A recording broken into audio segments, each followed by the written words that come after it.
Hello dear students. तो आज हम पढ़ेंगे वेट और मास के बारे में, और वेट और मास के दरमियान डिफरेंस क्या होती है, डिफरेंस के बारे में पढ़ेंगे कि वेट और मास के दरमियान क्या फ़र्क होती है।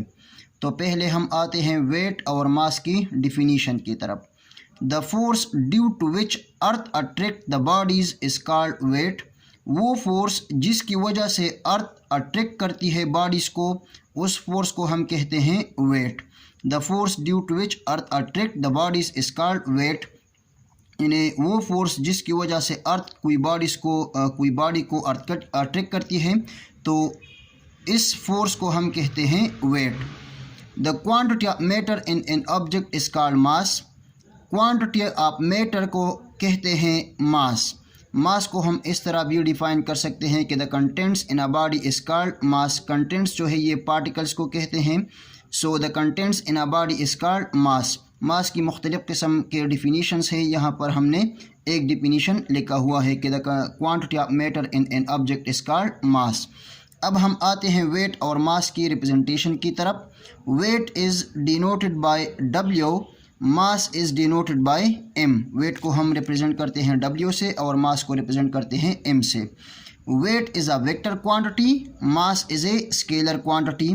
वेट जो है इसको स्पेसिफिक डायरेक्शन की ज़रूरत होती है, इसलिए वेट एक वेक्टर क्वांटिटी है। मास को डायरेक्शन की ज़रूरत नहीं होती, इसलिए mass is a scalar quantity. Weight को हम मेजर करते हैं स्प्रिंग बैलेंस से, so it is measured by spring balance. और मास को हम मेजर करते हैं बीम बैलेंस से, so it is measured by beam balance.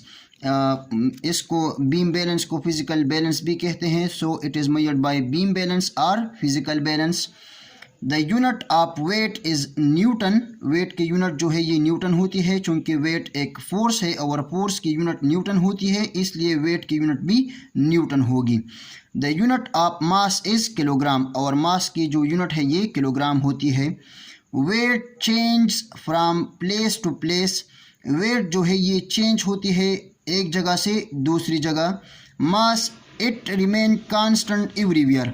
मास जो है ये हर जगह कांस्टेंट होती है।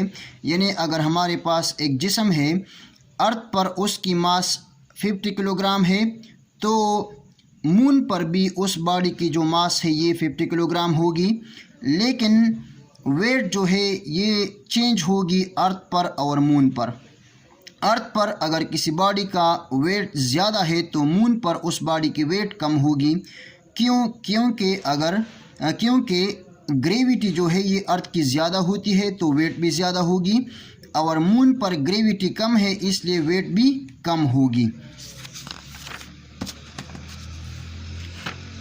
Wait it may become zero, mass can never be zero.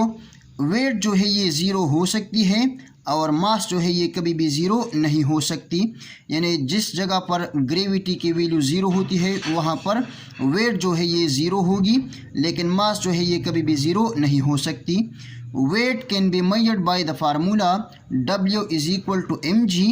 Mass can measured by the formula m is equal to f divided by a।